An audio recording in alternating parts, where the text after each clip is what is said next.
नमस्कार दोस्तों, स्वागत है हमारा चैनल जे कॉन्सेप्ट पर। आज हम बात करेंगे आरआरबी रेलवे ग्रुप डी में जो रीजनिंग के क्वेश्चन 30 क्वेश्चन पूछने वाले हैं, उसमें ज़्यादा से ज़्यादा नंबर कैसे अचीव करें, उसका क्या सही स्ट्रेटजी रहेगा। क्योंकि मैंने भी लगातार 3-4 एग्ज़ाम को क्वालिफाई किया है। RRB railway group D station master, अभी वर्तमान में ट्रेन मैनेजर में कार्यरत हूँ। तो ये मेरा पर्सनल एडवाइस रहेगा, क्योंकि मैंने जो अपने पर अप्लाई किया था वो आपको मैं बता रहा हूँ।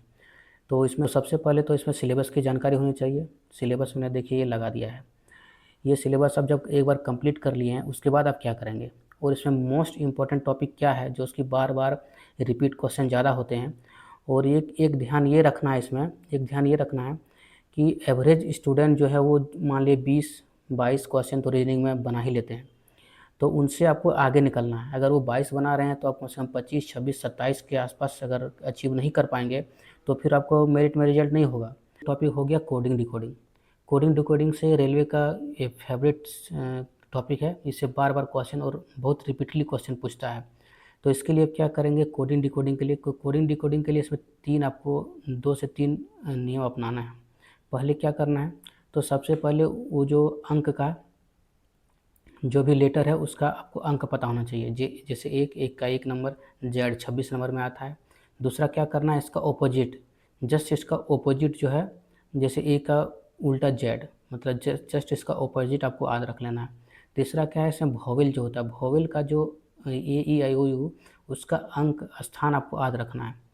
उसमें याद रखने से ये फ़ायदा होगा कि जब इस तरह का टॉपिक वोवेल के रिलेटेड आएगा तो आपका दिमाग तुरंत क्लिक करेगा और आप तुरंत उसको सॉल्व कर लेंगे। फर्स्ट टॉपिक तो एक कोडिंग डिकोडिंग हो गया। अब आएँगे दूसरा टॉपिक। एक दूसरा टॉपिक फ़ेवरेट जो रेलवे का है वो सीटिंग अरेंजमेंट। तो सीटिंग अरेंजमेंट से भी लगातार रिपीटली वो क्वेश्चन पूछते ही हैं। और इसमें कभी-कभी ऐसा होता है कि एक सीटिंग अरेंजमेंट का एक क्वेश्चन दे, उसमें 3 क्वेश्चन आपको बना देगा।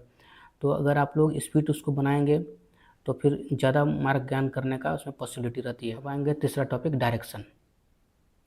तो डायरेक्शन में ये बिल्कुल सिंपल है, इसको अपन आराम से कर लेंगे, लेकिन ये रेलवे में लगातार 2 क्वेश्चन, 1 क्वेश्चन ये लगातार ये पूछता ही है, तो ये आसानी से इसको प्रैक्टिस कर लेंगे। इसमें चौथा टॉपिक हो गया रैंकिंग का।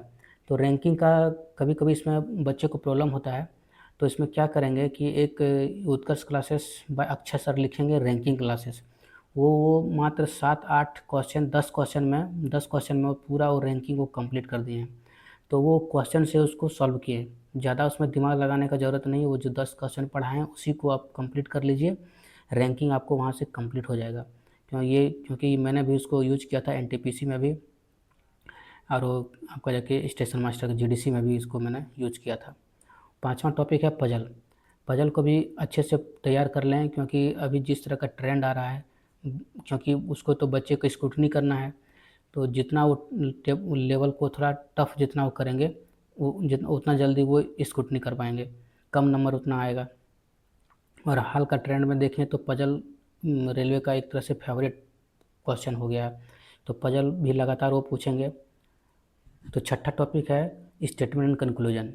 ये ऐसा टॉपिक है जिसमें से आप औरों स्टूडेंट से आप लीड ले सकते हैं, क्योंकि ये जो टॉपिक है अधिकतर बहुत से स्टूडेंट इसको सही नहीं कर पाते हैं, पढ़ के जाते हैं लेकिन अच्छा कंसेप्ट क्लियर अगर नहीं रहता है तो ये अक्सर ये गलत कर देते हैं। तो स्टेटमेंट एंड कंक्लूजन को आप अगर तैयारी कर लिए हैं तो उसको आप बढ़िया से रिवीजन करेंगे, और अगर तैयारी अच्छा से नहीं हुआ है तो वही लिखेंगे यूट्यूब पे अक्षय सर उत्कर्ष क्लासेस स्टेटमेंट कंक्लूजन, और बहुत अच्छा से पढ़ाएँ, क्वेश्चन लेके एग्जाम्पल के साथ पढ़ाएँ हैं। बाद वहाँ से देख के एक छोटा सा नोट्स बना लेंगे, जैसे मैं अभी दिखाऊंगा कि मैंने रीजनिंग का नोट्स कैसे बनाया था, और वो फिर उसको पीडीएफ जो है इसमें डिस्क्रिप्शन में मैं डाल दूंगा, आप लोग डाउनलोड कर लेंगे। उसके बाद आप प्रैक्टिस किससे करेंगे, तो प्रैक्टिस का आप 2 मोड रखिए, एक ऑनलाइन रखेंगे, एक ऑफलाइन रखेंगे।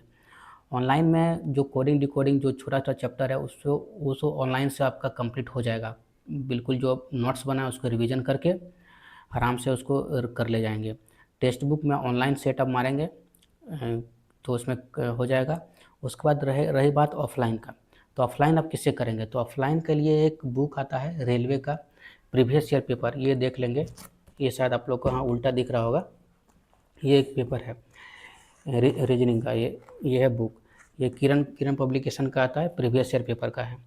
तो इसको जो है सो आप अच्छे से, जिसमें स्टेटमेंट कंक्लूजन सिलोज में जो है उसको अच्छा से बना इसमें पढ़ लेंगे, बना लेंगे, और क्या है कि अच्छे से इसमें रिवीजन कर लेंगे उसको, और जो समझ में नहीं आता वो गलती क्यों हुआ उसको देख लेंगे। और एक सब टॉपिक है आपका जाके कैलेंडर और क्लॉक। ये सिलेबस में तो वैसे मेंशन नहीं है, लेकिन क्या है कि इससे क्योंकि रेलवे तो अपना एक क्वेश्चन बनाएगा नहीं, लगातार वो 70-80 सेट, लगभग ग्रुप डी का 2-2.5 महीना एग्जाम चलेगा, तो 80 सेट 90 सेट तक ही बनता है। तो वो क्या करता है कि मैथ और रीजनिंग में प्रीवियस ईयर को ही रिपीट करता है। लगभग टीसीएस का एक क्वेश्चन बैंक है, तो जो क्वेश्चन इधर से मिला उधर से उठा के चिपका दिया। तो आप लोग प्रीवियस ईयर मैथ और रीजनिंग के लिए वरदान आप लोग के लिए हो सकता है।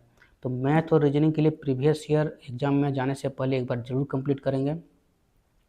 वो रीजनिंग के लिए भी एप्लीकेबल है, मैथ के लिए एप्लीकेबल है।